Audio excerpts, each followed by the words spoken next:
Your shoulders and scapulae play a crucial role along your kinetic chain. Think of how many movements involve this ball and socket joint up here. There's literally a ball at the end of your humerus bone, and it connects into this socket, this glenoid in your scapulae. That's your shoulder blade. It's called the glenohumeral joint. You want to keep it strong and healthy, and that means keeping the ligaments and tendons and muscles that connect these two things up to par. You don't want to suffer from injuries like arthritis, bursitis, fractures, contusions, sprains, strains, automobiles. There's so many. You want to move the right way. And as I mentioned, there's so many movements, whether you're running or throwing or lifting or reaching. I'm going to go over several of the movements one at a time, starting with elevation. That's that shrug-like movement. In fact, let's start with an exercise called shrugs to strengthen your shoulder elevation. First thing you got to think about when you're doing the shrugs is you're standing upright, your core is tight, and your feet, the weight is evenly distributed. Getting this solid foundation, think of yourself as an immovable force. Knees are maybe slightly bent. Your back is arched ever so slightly. And your shoulders start back and retracted, as they are in most exercises. Now, you can do it first with no weights. You're just elevating your shoulders. As you do so, you're pinching your scapulae together. Remember, shoulders retracted and back. Bring it back down, and think again. Pinch your scapulae together. Shoulders retracted back and down. As you elevate, bring it back down. If you use weights, grab the dumbbells and you lift with your legs. Keep the core strong and your back straight, but at an angle.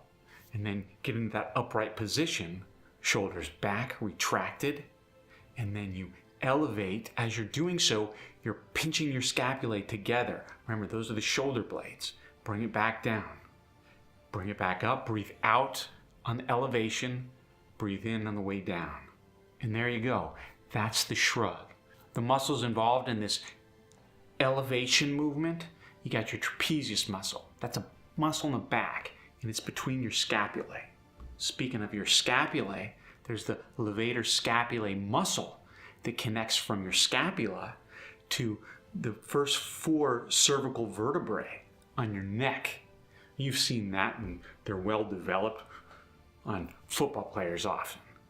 But those are the muscles that are mainly activated during this movement. Are you someone who feels like your shoulders are tense and tight and they're elevating their way up? Well, there's a chance that your upper trapezius is too tight and your lower trapezius is too weak. So you're someone who needs to focus on strengthening that lower trapezius muscle.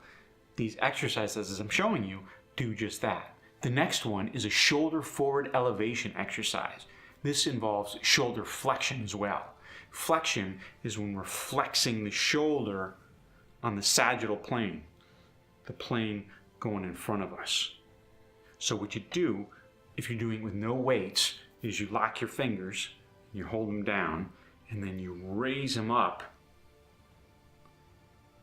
Keep your elbows as straight as you can and hold. You can hold for about 10 seconds and lower again. Shoulder depression. That's when we bring our shoulders down. We want to be in the habit of keeping our shoulders back and retracted. People who have trouble with shoulder depression often have trouble pulling themselves up. Pull-ups are difficult. Dips. You ever seen gymnasts on the rings when they're holding themselves firm? They're using depression.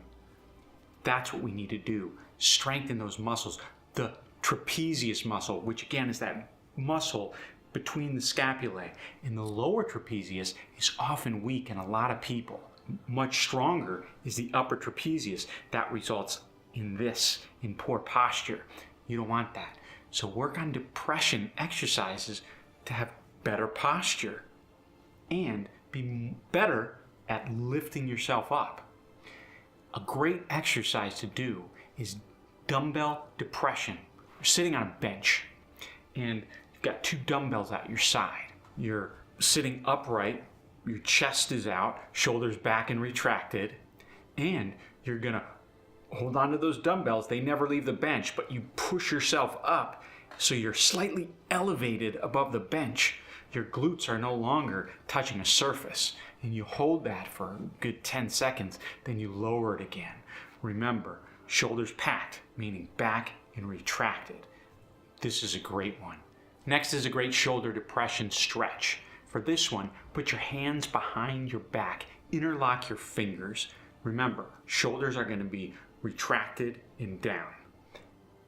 Push your fists down towards the ground, keeping your back aligned. Don't let it sway either way to the left or the right, or don't arch it too much or tilt it too far forward. What you're going to do on this one, don't lower your chin or raise your chin. You're going to protract your chin and retract your chin. Protract and retract. And feel your scapulae pinching against one another, hypothetically, as you do this. Think of yourself as a lizard. When I see chickens doing this movement, that's what you're doing. Do about 5 to 10 of those, take a rest, try it again, but keep your shoulders stern and in place, packed as they should be. There you have it, depression and elevation. See you next episode when we focus on protraction and retraction of the shoulders and the scapulae. I love you.